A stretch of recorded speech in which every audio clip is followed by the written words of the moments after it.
بہت خوبصورت انتظام ہے، بہت عالیشان محفل ہے، بہت کوشش کی گئی اس پروگرام کی تیاری کے حوالے سے، لیکن آپ کے اس پروگرام میں جو آنے جانے کا ماحول ہے وہ اس پروگرام کی خوبصورتی پر ایک داغ کی حیثیت رکھتا ہے. یعنی شروع سے لے کر آخر تک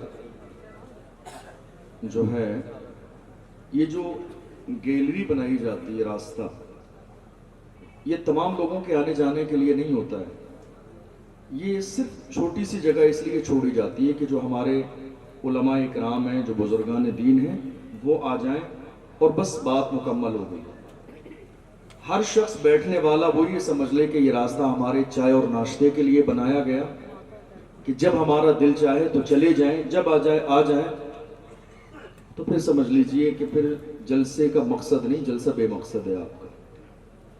ہو سکتا ہے کہ میری بات آپ کو کڑوی لگے، لیکن سچی بات یہ ہے کہ موجودہ دور میں ملک کے کونے کونے میں بڑے بڑے عظیم الشان جلسے اور کانفرنسیں ہو رہی ہیں، لیکن افسوس کہ ہماری قوم کو ان جلسوں سے جو فائدہ ہونا چاہیے آج کی تاریخ میں وہ فائدہ نہیں ہو رہا ہے.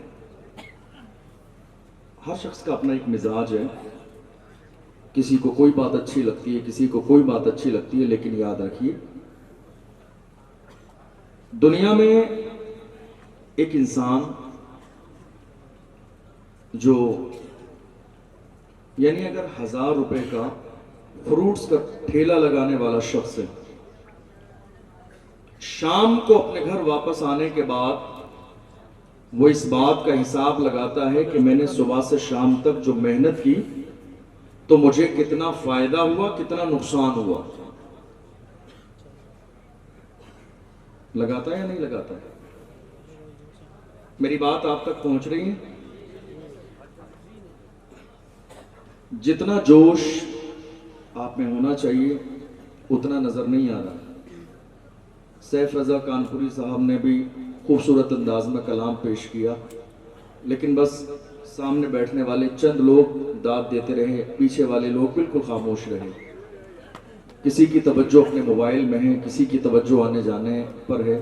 یاد رکھیے گا آپ نے کئی مہینوں سے مسلسل محنت کی ہے اس محفل کو سجانے کے لیے، تو کم سے کم اتنے دور دور سے مہمان آئے ہیں، وہ کیا کہہ رہے ہیں، کیا کہنا چاہتے ہیں، اس کو سمجھنے کی کوشش تو کریں.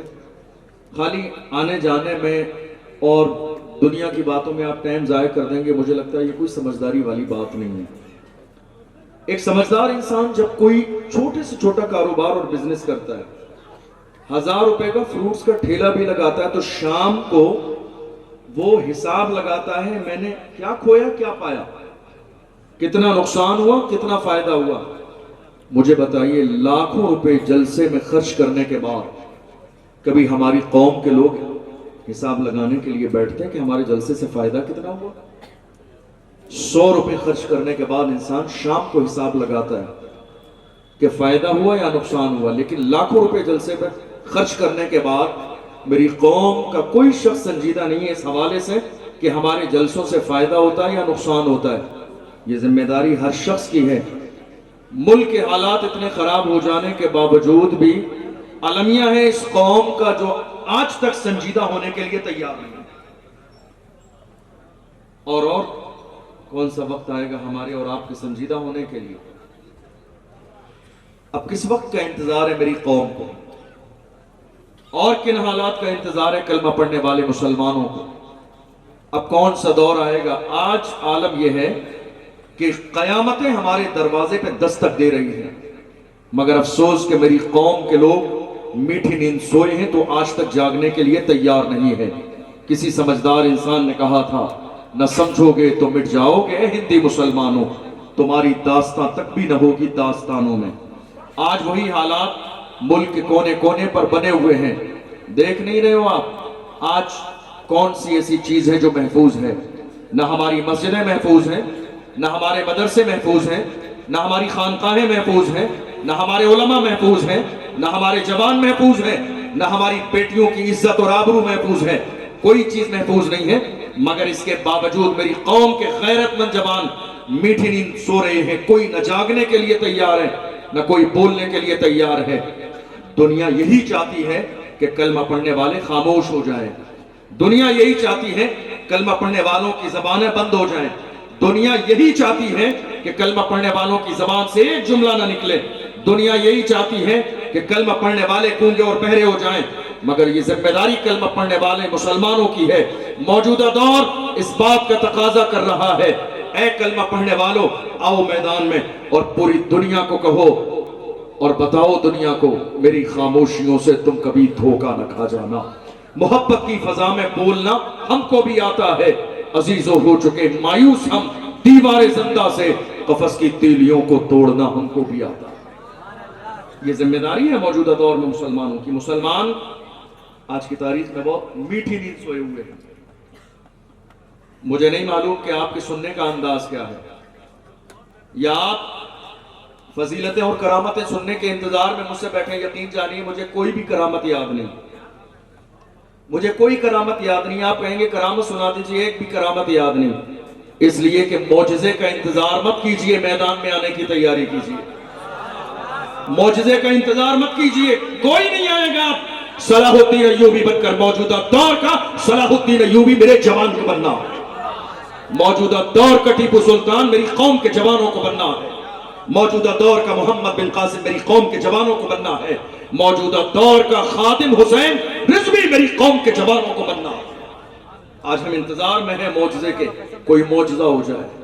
حالات ملک کے کونے کونے میں بد سے بدتر ہوتے چلے جا رہے ہیں، مگر افسوس کہ ہم میٹھی نیند سوئے ہوئے ہیں، ہمیں کوئی پرواہ نہیں۔ ہماری خوشیاں، ہماری شادیاں، ہمارے نکاح، ہمارے ولیمے، ہمارے عقیقے، ہماری رنگ رگیلیاں، ہماری عیاشیاں۔ آج المیہ یہ ہے، دسمبر کا مہینہ اختتام پر ہے اور میری قوم کے جوان تیاری کر رہے ہیں کہ نئے سال کا آغاز ہونے والا ہے۔ آپ کو جان کر یہ حیرت ہوگی، آج شہروں میں بکنگ کرنے کے لیے ہوٹل باقی نہیں ہے۔ آپ کو حیرت ہوگی یہ جان کر کہ شراب کے ٹھیکوں پر پکنے کے لیے اب شراب باقی نہیں ہے۔ 31 نائٹ کے لیے لوگوں نے شراب کو اکٹھا کر کے پہلے ہی سے رکھ دیا ہے۔ کون ہے یہ؟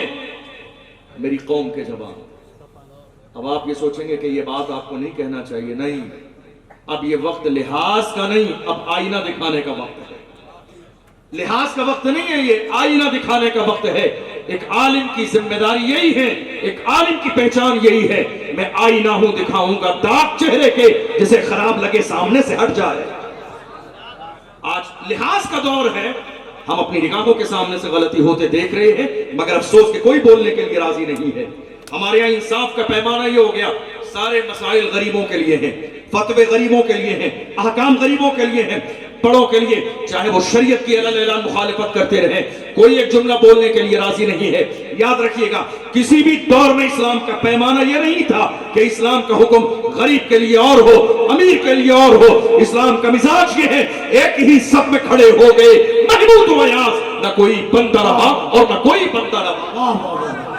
آپ دیکھیے اسلام کا معیار کیا ہے۔ موجودہ دور میں خود کلمہ پڑھنے والوں نے اسلام کے معیار کو تبدیل کر دیا، ورنہ کسی بھی دور میں یہ معیار نہیں تھا جو موجودہ دور میں ہے۔ میرے نبی کے بارگاہ میں ایک چوری کرنے والی عورت کا پیغام لایا گیا، یا رسول اللہ فلاں عظیم الشان خاندان ہے، اس قبیلے کی عورت نے چوری کی ہے، وہ لوگ بہت کچھ دینے کے لیے راضی ہیں، لیکن یا رسول اللہ اس عورت کا ہاتھ کاٹا جائے گا، خاندان کی بدنامی ہو جائے گی، یا رسول اللہ درگزر فرما دیجئے، جو چوری کی ہے اس سے زیادہ دے دیا جائے گا۔ دیکھو پیغمبر اسلام کا انصاف دیکھو، میرے نبی نے ارشاد فرمایا، لو ان فاطمہ بنت محمد سرقت لقطع محمد یدہا، اگر آج کی تاریخ میں محمد کی بیٹی فاطمہ چوری کر لیتی تو محمد اس کے بھی ہاتھ کاٹ دیتا۔ یہ اسلام کا نظام عدل اور انصاف ہے۔ آج حیرانی کی بات یہ ہے کہ ہم چھوٹوں کو دبانے میں لگے ہیں، کوئی لحاظ کر رہا ہے تو اسے دباتے چلے جا رہے ہیں، تنقید کرتے چلے جا رہے ہیں، زبردستی ہیرو بننے کے لیے، زبردستی مشہور ہونے کے لیے۔ ہر بات مائک پر کرنے والی نہیں ہوتی ہے، ہر بات یہاں اعلان کرنے کے لیے نہیں ہوتی ہے. یاد رکھیے گا زبردستی سوشل میڈیا پر لوگوں کے اوپر تنقید کرنے سے کوئی بڑا نہیں بنتا ہے. بڑا وہ بنتا ہے جسے اللہ بڑا بناتا ہے.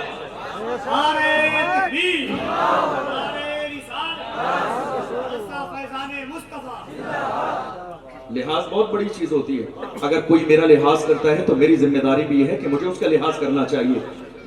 گونگا کوئی بھی نہیں ہے, بے زبان کوئی بھی نہیں ہے. اللہ نے بولنے کی صلاحیت ہر انسان کو دی ہے. یاد رکھیے گا ہر زمانے میں یہی انداز رہا کہ بڑوں کی عزت کی گئی, بڑوں نے چھوٹوں پر شفقت کی. اگر چھوٹے بڑوں کی عزت نہ کریں اور بڑے چھوٹوں پر شفقت نہ کریں تو یقین جانیے دنیا کا نظام چلے گا ہی نہیں. اللہ کے محبوب نے فرمایا جو لوگ اپنے چھوٹوں پر شفقت نہ کریں اور جو چھوٹے بڑوں کی عزت نہ کریں وہ ہم میں سے نہیں ہیں. 1450 سال بلکہ 15 سال ہونے جا رہے ہیں اس پیغام کو. ذرا اندازہ تو لگائیے کہاں ہیں مسلمان کھڑے ہوئے. آج آپ کی زبان پر یہ جملہ ہے حالات بہت زیادہ خراب ہو جا رہے ہیں. آپ بھی کہہ رہے ہیں حالات بہت خراب ہیں, میں بھی کہہ رہا ہوں حالات بہت خراب ہیں. آپ ذرا اب رونا مت رو یہ حالات خراب ہونے کا, بیٹھ کر یہ سوچئے ذمہ دار کون ہے اس کا. رونا بہت زمانہ ہو گیا روتے ہوئے, حالات بہت خراب ہیں, ذمہ دار کون ہے اس کا. آپ کو یہ صحرا اپنے سر باندھنا پڑے گا. ذمہ دار آپ ہیں, ذمہ دار ہم ہیں, ذمہ دار ہماری قوم کے لوگ ہیں.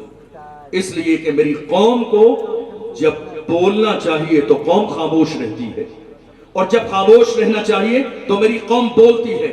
ہم نے ابھی تھوڑے سے زمانے میں دیکھا چھوٹی چھوٹی باتوں پر پورے صوبے لیول پر میٹنگ کی کسی کا بائیکاٹ کرنے کے لیے, مگر یہ میٹنگ ناموس رسالت کے نام پر نہیں ہوئی, حضور کی عزت کے نام پر میٹنگ نہیں ہوئی. لوگ سو رہے تھے, خاموش بیٹھے تھے, بلوں میں گھسے ہوئے تھے. جب حضور کی عزت پر حملہ کیا جا رہا تھا کوئی بولنے کے لیے تیار نہیں تھا. میں کہتا ہوں اپنی ذات کی تمہیں اتنی پرواہ ہے, اپنی عزت کی پرواہ ہے, کاش تم میرے نبی کی عزت کے پہریدار بن جاتے تو اللہ تمہیں دنیا میں بھی عزت دیتا, قیامت کے میدان میں بھی عزت دیتا.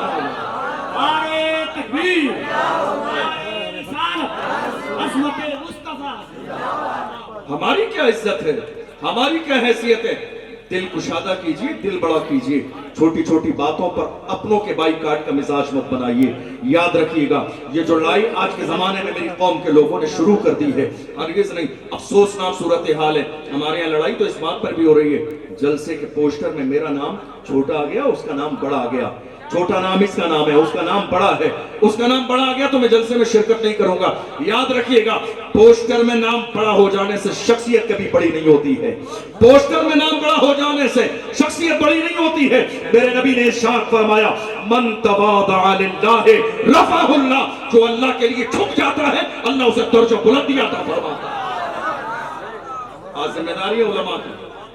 آج بہت سارے لوگ بڑی معذرت کے ساتھ, معافی کے ساتھ یہ جملہ عرض کر رہا ہوں, آج ذمہ داری ہماری علماء اکرام کی کہ علماء خالی جذباتی نہ بنے بلکہ قوم کے قائد بنے, رہنما بنے, رہبر بنے, اور یہ محسوس کریں کہ آپ کو کب کہاں کیا بولنا ہے. ڈاکٹر وسیم بریلوی نے کہا تھا کب کہاں کیا بات کہی جاتی ہے. یہ ہنر ہو تو ہر ایک بات سنی جاتی ہے, یہ ہنر ہو تو ہر ایک بات سنی جاتی ہے. ہماری زبان سے وہ جملے نکل رہے ہیں جس کی ضرورت نہیں, اور جس کی ضرورت ہے وہ ہم ایک جملہ بولنے کے لیے راضی نہیں.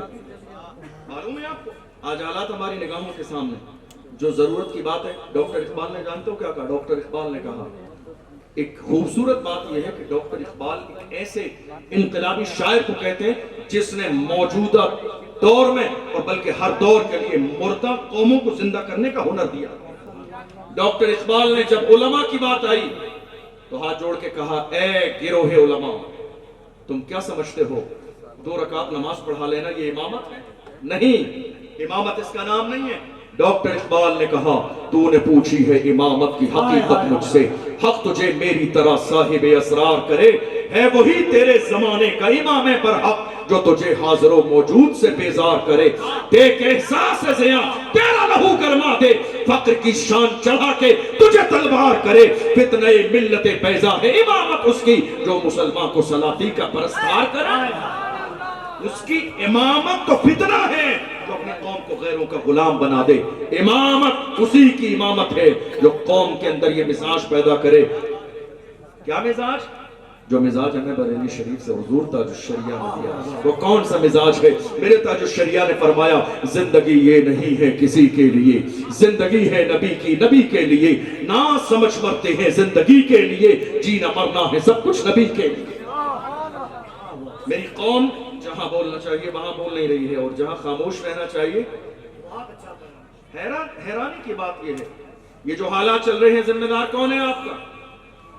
کون ذمہ دار ہے؟ جتنے کمزور آج ہندوستان کی سرزمین پر مسلمان نظر آ رہے ہیں، بے بس، لاچار اور مجبور۔ پوری 1400 سال کی تاریخ پڑھ لیجئے، کسی بھی دور میں مسلمان اتنے کمزور نہیں تھے۔ پوری تاریخ ہمارے ہاں، پوری تاریخ میں ایک شخص بھی آپ کو بزدل نظر نہیں آئے۔ ہماری پوری تاریخ میں ایک بھی بزدل نہیں ہے، کوئی کمزور نہیں ہے ہماری تاریخ میں، پڑھ لیجئے اوپر سے لے کے نیچے تک، کوئی بھی۔ آج حیرانی کی بات یہ ہے، ہمارے علماء سے دشمنی کی جا رہی ہے۔ حضرت مفتی سلمان ازہری صاحب تقریباً 10 مہینے کے بعد رہا ہوئے۔ ایک عالم دین حضرت مولانا قمر غنی عثمانی صاحب آج تک جیل میں ہیں، مگر علم یہ ہے یہ امت کا کہ جس نے حضور کی ناموس پر پہرا دیا، یہ قوم بھول گئی اس عالم دین کو۔ کوئی ایک جملہ بولنے کے لیے راضی نہیں ہے، میں کہتا ہوں تنقید سے بہتر ہے اپنے عالم کے لیے آواز اٹھائیے۔ کسی کی عزت کو داغدار کرنے سے بہتر ہے اس مرد قلندر کے بارے میں بولیے جو 2 سال سے زیادہ جیل کی چکی میں پیسا جا رہا ہے۔ آپ بولنا چاہتے ہیں، اللہ نے آپ کو زبان دی ہے، حق بولنے کی اپنے اندر صلاحیت اور جذبہ پیدا کیجئے، تنقید نہیں، اصلاح کا مزاج پیدا کیجئے۔ تنقید جس انداز میں کی جا رہی ہے، یاد رکھیے گا یہ ماحول اگر ہر شخص پیدا کر لے گا تو جلسوں کا کوئی مقصد نہیں رہ جائے گا۔